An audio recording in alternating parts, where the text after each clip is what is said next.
j'attire votre attention sur Ésaïe 46, verset 10, où Dieu dit ceci, « Je révèle dès le début ce qui doit arriver, et longtemps à l'avance ce qui n'est pas encore mis en œuvre. Je dis, mon projet se réalisera, et je mettrai en œuvre ce que je désire. » Vous savez, au début de l'année, le Seigneur m'a mis quelque chose à cœur que je n'avais jamais fait. Et je l'ai fait, je le bénis de m'avoir donné la grâce pour le faire. Et pour tous mes enfants qui ont témoigné, il nous faut la grâce. Hein. Ah, en nous-mêmes, il nous faut la grâce. Zekano Messé. Et j'ai pris 7 jours. Et pendant ces 7 jours, j'ai lu la Bible en entier. Du début jusqu'à la fin.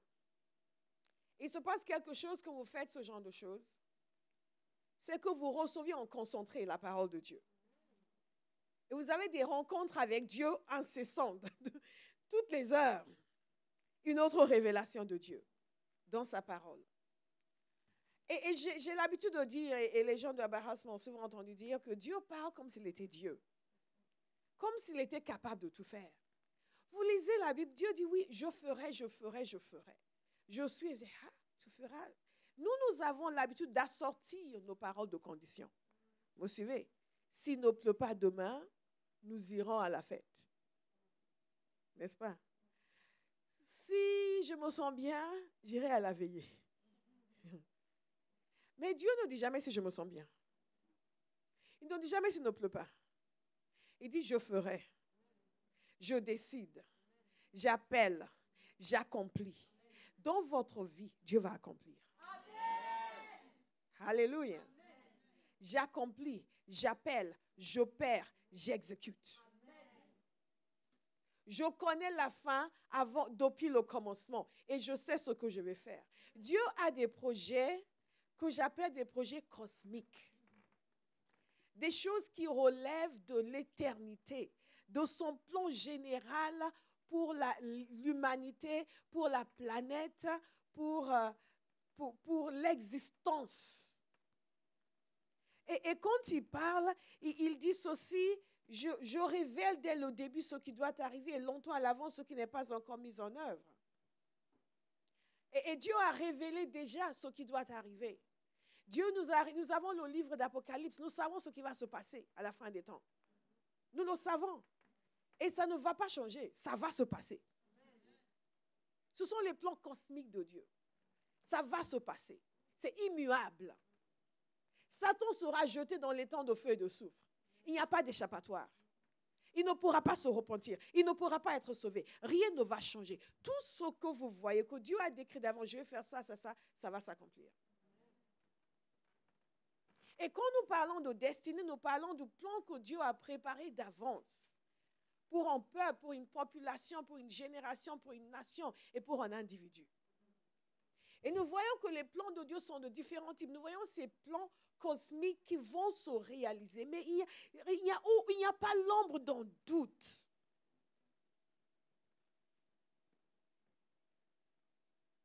Ensuite, il y a ces plans dans l'Évangile, ces plans pour la nouvelle naissance, ces plans pour son Église. Ce que nous avons vu, que nous avons prié dans 1 Pierre chapitre 2, où il parle du fait que vous êtes un peuple choisi. Il a prévu de ce que son fils vienne pour mourir à la croix. Et ça s'est passé exactement comme cela. Et il a prévu que tous ceux qui vont venir à lui seront sauvés, vont faire partie de cette race élue. Et ça s'est passé exactement comme ça. Et ça se passe comme ça encore tous les jours. Alléluia, c'est extraordinaire. Ça ne peut pas se passer autrement. En d'autres termes, dès lors où quelqu'un donne sa vie à Jésus, il n'y a pas d'autre possibilité que d'être sauvé. La possibilité de ne pas être sauvé n'existe pas. Dès lors où quelqu'un reconnaît le Fils de Dieu, le plan de Dieu est mis en marche et il est né de nouveau. Il fait partie du peuple choisi. Amen. Alléluia. Amen. Ce sont les projets, la destinée de Dieu pour son Église. Mais il y a aussi la destinée de Dieu pour l'individu. Et c'est important pour nous de comprendre la différence dans le fonctionnement de ces différents plans de Dieu. Quand on parle de destinée, dans le monde, les gens pensent que la destinée, c'est quelque chose qui est préétabli, qui ne peut pas changer. Non, la destinée, dans la parole de Dieu, comme vous voyez, la manière dont ça nous est présenté, c'est le schéma que Dieu a mis en place pour une vie. C'est la destination que Dieu a mise en place pour une vie. C'est l'appel que Dieu a mis sur un individu. C'est sa destinée. Il a la destinée qui est la nôtre. Nous sommes tous unis en Christ pour servir à sa gloire. Ça, c'est la destinée de l'Église et de chaque personne au sein de l'Église. Alléluia. Et c'est ce qui va déterminer si oui ou non nos vies auront réussi. Si nous n'avons pas servi à sa gloire sur la terre, nous aurons échoué. Est-ce que vous me suivez? Mais dans ce contexte général, il y a des choses spécifiques pour chaque individu. Il y a un schéma de vie que Dieu a préparé pour chaque individu. Il y a une destination, un fonctionnement, un appel. Et c'est pour cela que nous prions ce soir. Amen. Alléluia. Amen. Alléluia. Parce que figurez-vous, en ce qui concerne l'individu, le plan de Dieu est dépendant de la coopération de l'individu. Il y a beaucoup de gens qui pensent que la vie chrétienne, c'est que sera, sera. Whatever will be, will be. Non, si Dieu le veut, ça va se faire. Je suis désolée de vous dire que ce n'est pas vrai. Il y a quelqu'un qui me disait l'autre jour, qui n'est pas converti, et qui me disait, oui, mais vous voulez dire que Dieu est grand, Dieu est puissant. Si Dieu veut quelque chose, ça va certainement se faire. Et la personne venait de vivre une crise terrible. Je dis, mais est-ce que Dieu voulait que vous viviez la crise que vous avez vécue? Il m'a dit non. Alors voilà. Ça, c'est quelque chose que Dieu ne voulait pas, mais qui s'est fait. De la même manière, il dit, Dieu voulait que vous soyez tranquille, mais vous avez été dérangé, n'est-ce pas? Oui. Voilà. Est-ce que vous me suivez? C'est important pour nous de comprendre la différence. Et dans la parole de Dieu, nous voyons les deux cas de figure. Le plan éternel de Dieu qui est immuable. Le plan de Dieu pour son Église qui est immuable. Et le plan de Dieu pour l'individu qui dépend de la coopération de l'individu. Dieu a appelé Saül. Dieu l'a aimé. La parole de Dieu nous dit qu'il a même changé son cœur.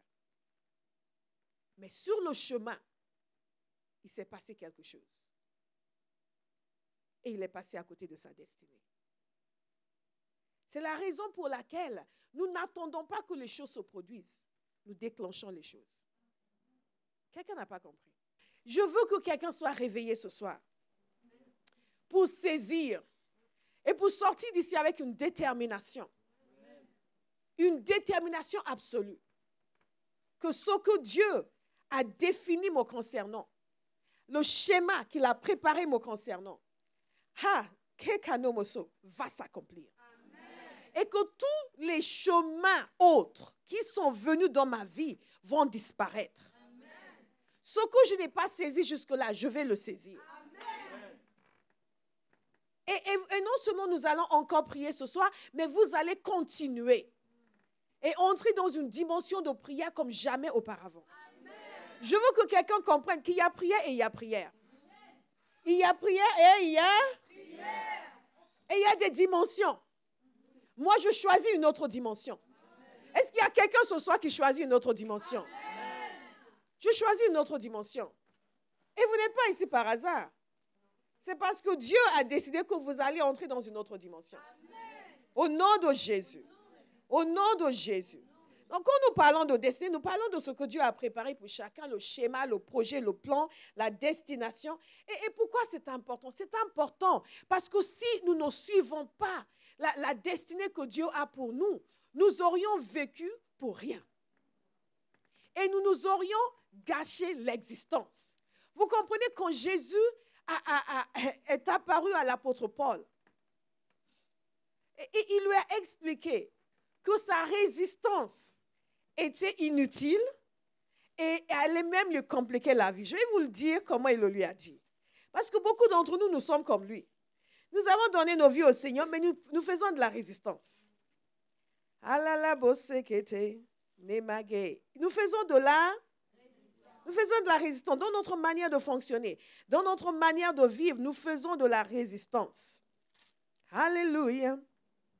Le Seigneur lui a dit ceci. Il a dit ceci. Je suis Jésus que tu persécutes. Il te serait dur de réjamber contre les aiguillons. En d'autres termes, tu continues de résister, tu vas te cogner, tu vas te faire mal. Et beaucoup de chrétiens sont toujours en train de se cogner, de se faire mal. À force de résister à ce que Dieu veut pour leur vie. Ah, ils cognent et ça fait mal. Ah, et ça fait mal. Ça va cesser de faire mal maintenant. Amen. Nous allons commencer à couler avec lui. Être en phase avec ce que lui veut. Être en phase avec ce que lui a décidé. Mais il y a une autre raison. Il y a déjà le fait que sur la terre, ça va cogner.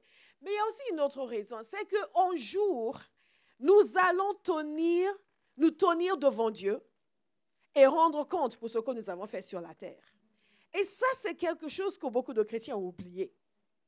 Parce que quelque part, notre génération de chrétiens pense que nous sommes nés de nouveau pour que Dieu nous serve. Nous sommes nés de nouveau pour que Dieu nous bénisse. Nous sommes nés de nouveau pour que Dieu s'occupe de nous. Nous sommes nés de nouveau pour pouvoir être prospères. Nous sommes nés de nouveau pour être en bonne santé. Non, nous sommes nés de nouveau pour être à Christ et le servir. Amen. Nous sommes nés de nouveau pour être à Christ et le servir. Amen. La parole de Dieu nous dit que nous avons été sauvés pour de bonnes œuvres. Quand Jésus nous a sauvés, il nous a recrutés. Il nous a enrôlés dans son armée. Il nous a donné un outil. Va travailler. Alléluia. Dites à quelqu'un, va travailler. Va travailler. Va travailler. Va travailler. Va travailler. Et notre joie, notre bien-être, nos bénédictions, notre prospérité, tout cela vient alors que nous travaillons. Beaucoup de chrétiens qui ne font rien veulent être bénis. Où est-ce qu'ils ont trouvé ça dans la Bible? Dieu ne bénit pas la paresse, ni les gens paresseux. Et certains sont tellement paresseux qu'ils n'ont même pas assez d'énergie pour confesser la parole. Mais pasteur, pose-moi les mains. Zemagare baba shege. Nous sommes sauvés pour servir. Nous sommes sauvés pour servir. Et donc, quand nous allons nous tourner devant le Seigneur, nous allons rendre des comptes pour ce que nous avons fait sur terre. Notre vie va être comme ça devant Dieu. Ok, qu'est-ce que tu as fait? Tu étais censé faire ça. Qu'est-ce que tu as fait? Wow, wow, wow. Et les anges. Et votre ange. Ce ne sera pas votre témoignage. Parce qu'aujourd'hui, c'est un nouveau départ. Vous dites, Père, je vais accomplir ma destinée. Alléluia. Quand Jérémie, certains savent que j'aime beaucoup Jérémie, parce que son histoire est très parlante pour chacun de nous. Quand Jérémie a eu cette rencontre extraordinaire avec Dieu, Dieu l'a appelé à être prophète. Et Jérémie était perplexe, parce qu'il pensait qu'il allait être prêtre. Il était d'une famille de sacrificateurs, et c'était de génération en génération. Mais Dieu l'a sorti du chemin, de l'itinéraire dans lequel il était, pour lui dire, voilà ce à quoi je t'ai appelé. Quelqu'un va dire, Seigneur, révèle-moi. Ce à quoi tu m'as appelé. Donne-moi la clé pour ma destinée. Au nom de Jésus. Il y a beaucoup de chrétiens qui pensent qu'ils sont appelés à être observateurs. Et évaluateurs et critiques et juges. Mais ce n'est pas le cas. Le Seigneur seul est évaluateur, observateur, critique et juge. Ne laissez personne vous faire des remarques inappropriées. Sœur, je te regarde et je trouve que vraiment, des fois, ta prière était un peu excessive. La tienne est insuffisante. Alléluia. Mais il ne faut pas dire, oh, mais je ne suis pas vexée. Nous sommes en train de nous édifier mutuellement. God is so good. Et Dieu a choisi Jérémie pour accomplir quelque chose. Et heureusement que Jérémie a suivi sa destinée. Parce que quand vous regardez son histoire, il a joué un rôle capital dans l'histoire de son peuple. Mais capital, absolument capital. Or, ce n'était pas du tout dans son imagination. Il n'imaginait absolument pas au point où il a discuté avec Dieu.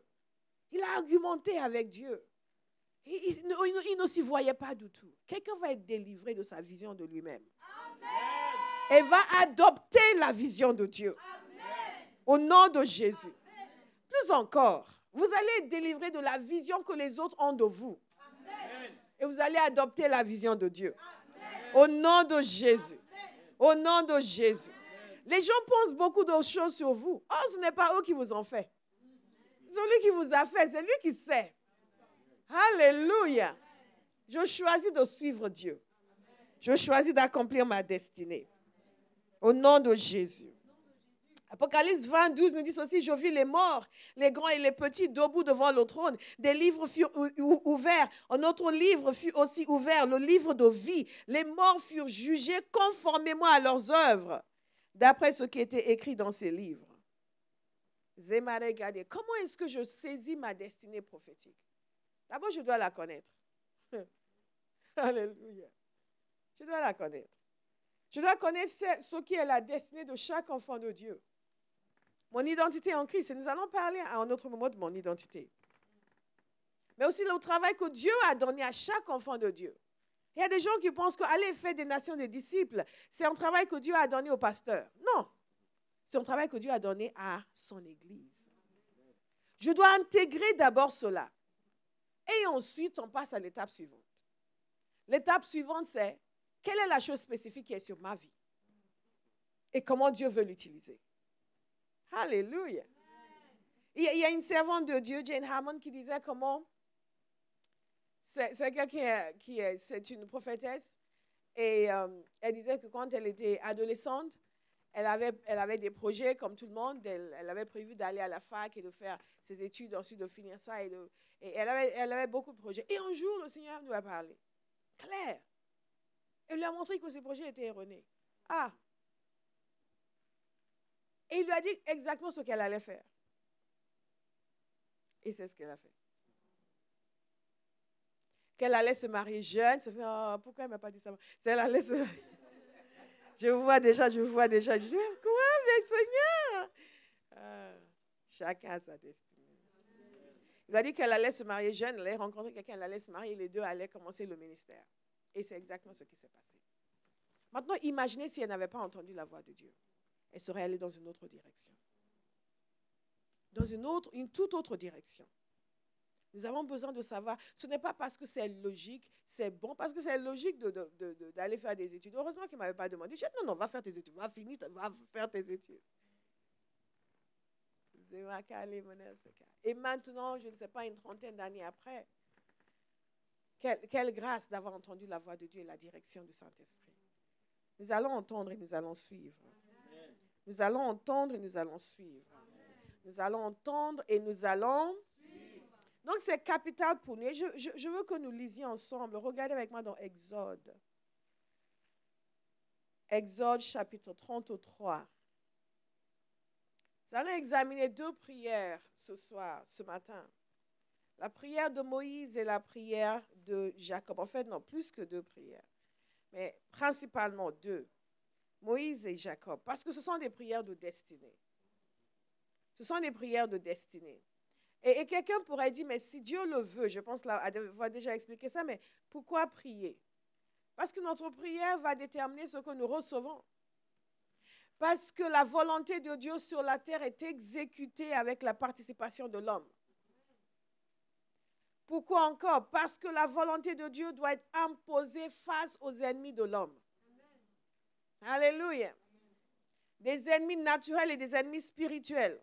Pensez à Jacob par exemple. Il a dû fuir son frère. Et après il est tombé dans les mains de Laban. Et ensuite, il est revenu, il a été face à son frère. Et Jacob a prié. Parce qu'il avait besoin que la volonté de Dieu soit imposée sur son ennemi. Certains d'entre vous, vous avez besoin que la volonté de Dieu soit imposée. Parce qu'il y a un ennemi ou quelques ennemis qui vous dérangent. Parfois, les ennemis sont dans la famille. Parfois, les ennemis sont dans l'entourage. Parfois, les ennemis sont inconnus, mais ils sont là. J'ai partagé dernièrement un témoignage d'une femme qui était venue témoigner dans l'église du Père Oyedepo parce que son fils était devenu fou. Elle était musulmane, son mari était imam et son fils, brillantissime. Elle n'avait pas fait d'études du tout. D'ailleurs, elle s'est exprimée dans sa langue, elle ne parlait même pas anglais. Mais ses enfants étaient intelligents, elle voulait que ses enfants fassent de grandes études. Donc, elle travaillait beaucoup, elle vendait. Elle était commerçante et elle avait de l'argent parce qu'elle travaillait dur pour que ses enfants puissent faire des études. Mais un jour, ils se sont réveillés, ils ont vu que son fils aîné avait perdu sa tête. Il avait perdu la tête. Et ils ont tout fait. Ils l'ont amené dans ils ont ouvert tous les imams de leur entourage, rien à faire. L'hôpital, rien à faire. Il était fou. Et au bout d'un moment, elle a dépensé tout ce qu'elle avait. Son mari l'a quitté parce qu'il n'en pouvait plus. Il l'a laissé seul avec lui et les enfants. Et elle devait le garder. Donc, elle ne pouvait plus travailler. Elle n'avait plus rien. Il fallait mendier pour nourrir sa famille. À cause des ennemis. Et un jour, quelqu'un l'a invitée dans cette église et elle a dit aux gens qu'elle voulait aller dans une église. On dit, ah, ce qu'on n'a pas pu faire dans l'islam, ce n'est pas les chrétiens qui vont le faire. Texto, c'est ce qu'elle a dit. Elle a dit, ben, elle n'avait plus le choix. De toute façon, il fallait qu'elle essaye. Elle est allée à l'église. Elle a suivi, elle a commencé à suivre. Elle a pris les enseignements, les DVD du serviteur de Dieu. Elle est rentrée à la maison avec. Elle a commencé à regarder avec son fils. À un moment donné, le garçon s'est endormi. Il dit, mais on regarde ici, il s'est endormi. Quand il s'est réveillé, il a commencé à parler normalement. Alléluia. Il a commencé à parler normalement. L'esprit de folie l'a quitté. Amen. Dites, Jésus est puissant. Jésus est puissant. Jésus est puissant. Et elle a découvert qui était derrière cela. Quelqu'un va arracher sa destinée de la main de ses ennemis. Amen. Parce qu'elle est allée voir une femme qui était de leur famille. Elle n'avait pas dit que l'enfant était guéri. Elle était juste allée demander de l'aide pour manger. Et elle allait là où ils ont guéri ton fils. Retourne là-bas, ils vont te donner à manger. Oui, la puissance qui a guéri ton fils, elle va te nourrir. Elle a regardé, waouh. Comme ça, ils ont compris que l'enfant est déjà guéri. Oh, quelqu'un va arracher sa destinée de la main de ses ennemis. Et pourquoi donc ils allaient fourvoyer la destinée de ce garçon? Parce qu'il était intelligent et que ça ne leur faisait pas plaisir. Un enfant qui n'avait rien fait à personne. Mais parce qu'il y a des gens qui décident que d'autres ne doivent pas accomplir ce qu'ils doivent accomplir. Soyons lucides, comprenons bien que nous vivons dans une terre de méchanceté. Et que la méchanceté humaine est inimaginable. Mais vous ne devez pas en souffrir. Les gens qui en souffrent, on en souffre parce qu'on n'a pas les yeux ouverts. Et qu'on n'a pas décidé de prendre nos armes dans la prière. Nous allons prendre nos armes parce que celui qui est en nous est plus puissant que celui qui est dans le monde. Nous devons prier parce qu'il faut imposer la volonté de Dieu face aux erreurs humaines. Jacob est encore un exemple d'un homme qui a beaucoup triché et qui aussi a subi la tricherie. À un moment donné, il fallait que Dieu intervienne. Sinon, il allait souffrir à cause des erreurs que lui-même avait commises. Nous prions parce qu'il faut que la volonté de Dieu puisse déterminer les voies de l'homme et transformer l'être humain. Vous savez, je cite souvent E.M. Barnes qui disait que les hommes cherchent de meilleures méthodes, mais Dieu cherche de meilleurs hommes. Nous sommes l'outil de Dieu. Vous me suivez? La qualité de votre vie, c'est ce qui détermine la valeur que Dieu va en tirer. Nous devons décider que nous serons des êtres humains de grande qualité. Nous nous reposons sur le fait que nous sommes sauvés, nous sommes nés de nouveau, mais nous n'avons pas à nous vanter parce que nous n'avons rien fait pour. C'est Jésus qui est mort à la croix, pas nous. Par contre, ce que nous allons faire, la qualité de notre existence, notre application dans la parole, dans la prière, la transformation de notre caractère, ça, nous laissons Dieu agir en nous. Nous acceptons d'être changés, de vivre des vies dignes de l'évangile de Christ. Et nous prions pour cela. Nous prions pour cela. Parce que ce que nous sommes va déterminer ce que nous ferons. Va déterminer ce que nous ferons. Beaucoup de gens sont passés à côté de leur destinée parce que leur caractère a rebuté les gens qui étaient censés les aider. Vous me suivez? Exode 33, au verset 12. Est-ce que Dieu est en train de parler à quelqu'un ce matin? Moi, je suis déjà contente de ce message. Alabazé katoboso. Exode 33 au verset 12, c'est Moïse qui est en train de prier. Et cette prière est une prière de destinée. Parce que de cette prière dépend l'avenir du peuple de Dieu et de Moïse lui-même. Moïse dit ceci, voici que tu me dis, fais monter ce peuple et tu ne me fais pas connaître qui tu enverras avec moi. Cependant, tu as dit, je te connais par ton nom et tu as trouvé grâce à mes yeux. Maintenant, si j'ai trouvé grâce à tes yeux, fais-moi connaître tes voies. Alors je te connaîtrai et je pourrai encore trouver grâce à tes yeux. Regarde, cette nation est ton peuple. L'Éternel répondit, je marcherai moi-même avec toi et je te donnerai du repos. Moïse lui dit, si tu ne marches pas toi-même avec nous, ne nous fais pas partir d'ici. Si tu ne marches pas toi-même avec nous, ne nous fais pas partir d'ici. Donc, qu'est-ce que nous constatons dans ce passage? Nous constatons que Moïse est en train d'implorer la grâce de Dieu. Dieu avait donné une parole à Abraham. Dieu avait donné une parole à Isaac. Dieu avait donné une parole à Jacob. Et Dieu avait envoyé son peuple en Égypte et il les a fait sortir de là. Vous suivez, ce peuple a une destinée déterminée par Dieu. Il avait prévu tout d'avance. Mais à un moment donné, ils ont désobéi à Dieu. Ils se sont construits leur idole, leur Dieu à eux. Et Dieu était très en colère. Et il a dit, précédemment à cette discussion, il a dit qu'il n'allait pas les accompagner. Et qu'il enverra un ange avec eux. Il a dit à Moïse, pars d'ici, toi et le peuple que tu as fait sortir du pays d'Égypte. Monte vers le pays que j'ai juré de donner à Abraham, à Isaac et à Jacob, en disant, je le donnerai à ta postérité. J'enverrai devant toi un ange.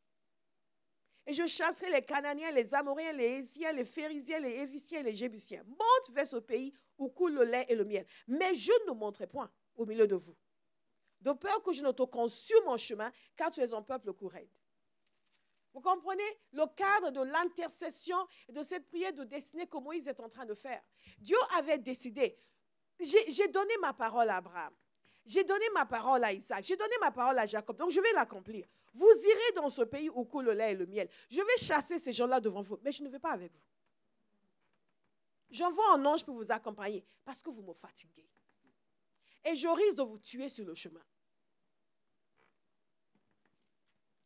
Et quand Dieu a dit ça, et Moïse a écouté.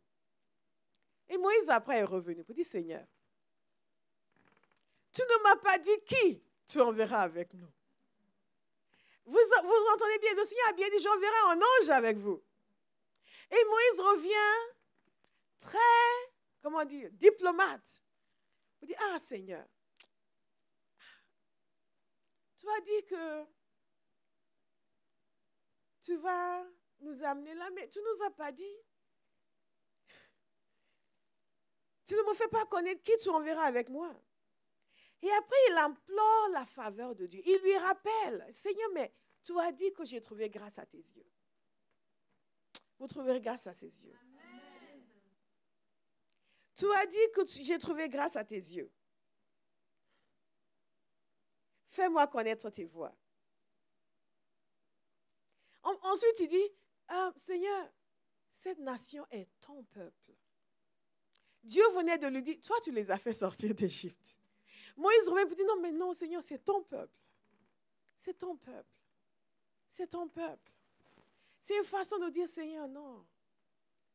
Ah, c'est toi qui dois aller avec nous. Et Seigneur, c'est ton peuple. Tu n'as pas dit qu'il va aller avec nous. Et tu as dit que j'ai trouvé grâce à tes yeux. Maintenant, fais-moi connaître tes voies. En d'autres termes, si je connais tes voies, on ne risque pas encore de te fâcher. Fais-moi connaître tes voies. Ainsi, je trouverai encore plus grâce à tes yeux. En d'autres termes, je connais tes voies. Je vais maintenant marcher selon tes voies et je vais encore trouver plus grâce à tes yeux. Et Dieu a compris. Mais il y a 2 ou 3 choses que je veux que nous notions dans cette prière qui vont nous être très utiles quand nous prions pour nous-mêmes. Dieu a compris parce que Dieu lui a dit, je marcherai moi-même avec vous, avec toi, et je te donnerai du repos. Le même Dieu qui a dit, je ne marcherai pas avec vous. Quand Moïse est venu prier, ok, je marcherai avec vous. Et ensuite, et c'est là où Moïse maintenant dit vraiment les choses clairement. Il dit, ok, si tu ne marches pas toi-même avec nous, ne nous fais pas partir d'ici. Nous avons prié précédemment. Je veux que vous saisissiez l'importance de la prière que nous avons faite sur la consécration. Pour dire, je veux tes désirs. Je veux ta volonté. Je veux que ce qui est en moi soit conforme à ce que tu veux. Moïse, qui déjà a trouvé grâce aux yeux de Dieu, lui dit, mais Seigneur, fais-moi connaître tes voies. Je veux connaître, je veux savoir ce que tu aimes. Je veux savoir comment tu veux que je fasse, parce que je veux faire exactement ce que tu veux que je fasse. Est-ce que vous me suivez? Souvent, nos prières, c'est, Seigneur, est-ce que tu veux bien faire ce que je veux? Est-ce que tu veux bien faire ce que j'ai besoin que tu fasses? Mais est-ce que nous pouvons prier? Est-ce que tu peux faire en sorte, m'aider à faire ce que tu veux que je fasse? Et Dieu a été touché par cette prière. Et c'est intéressant. Parce qu'ensuite, il dit, je vais marcher avec vous. Et c'est là où Moïse dit, parce que si tu ne marches pas avec nous, ne nous fais pas partie d'ici. Notez ceci. C'est une clé importante. Et cette clé importante pour notre destinée, c'est, nous ne devons aller que là où Dieu nous a envoyés. Et nous devons y aller avec Dieu. Il y a beaucoup de gens qui font des choses pour Dieu sans Dieu. Ils servent le Seigneur sans le Seigneur. Mais ce qui est intéressant ici, c'est que Dieu leur a promis de les envoyer dans la terre promise. Ce n'est pas comme s'il a dit, vous allez mourir dans le désert. Il a dit, vous irez. Un ange ira avec vous. Vous allez arriver dans ce pays où coule le lait et le miel. Et Moïse a dit, on n'en veut pas si tu n'y es pas. Ça, c'est un grand secret pour quelqu'un. Si toi, tu n'y vas pas avec nous, on ne va pas y aller. Écoutez, c'est la grande promesse que Dieu a faite à Abraham. C'est une promesse qui est dans le cœur du peuple d'Israël depuis plus de 400 ans en Égypte. Ils le savent. Dieu a fait une promesse à Abraham. Il a fait une promesse à Isaac. Il a fait une promesse à Jacob. Ils le savaient. Ça faisait partie de leur conscience nationale et des attentes de ce peuple. Est-ce que vous me suivez? Un jour, Dieu allait leur donner leur terre à eux, en lieu où coulait le lait et le miel, en lieu de repos, en lieu qui allait leur appartenir. Vous imaginez un peuple esclave en Égypte pendant des années, qui gardait cet espoir. Un jour, Dieu va nous sortir d'ici. Un jour, nous aurons notre propre pays. Maintenant, ils sont dans le désert. Et Moïse dit, ces promesses qui durent depuis des centaines d'années n'ont aucune valeur pour nous si toi, tu n'y es pas.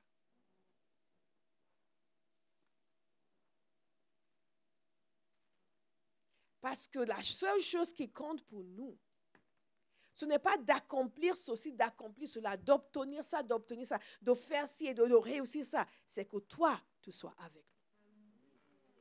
C'est que toi, tu sois avec nous. C'est que toi, tu sois avec nous. Combien de choses dans nos vies nous sommes prêts à faire même si Dieu n'est pas dedans? Et je ne parle pas de péché nécessairement de, bon, on va prendre le mari de la voisine, on va s'enfuir avec. Non. La grande majorité des chrétiens ne vont pas faire ça. Quoique. Mais combien de choses est-ce que nous poursuivons tout en sentant à l'intérieur de nous la conviction du Saint-Esprit que ce n'est pas ça. Ce n'est pas ça. Mais nous sommes en train de, non, mais Seigneur, tu vois, parce que si je réussis à ça, comme ça, j'aurai ce qu'il faut et je pourrai maintenant te servir. Si j'arrive à m'introduire dans ce milieu, je vais pouvoir les évangéliser. Et le Saint-Esprit dit, C'est extraordinaire. Celui qui veut accomplir sa destinée doit d'abord faire cette prière pour dire, Seigneur, si tu n'es pas dedans, je ne suis pas dedans. Amen. Ce que tu ne veux pas, je ne veux pas. Quelle que soit la chose que j'ai en ce moment, le désir, l'ambition, le projet, si ce n'est pas toi, qu'il meure. Amen. Ce projet doit mourir, qu'il meure ce projet, qu'il meure.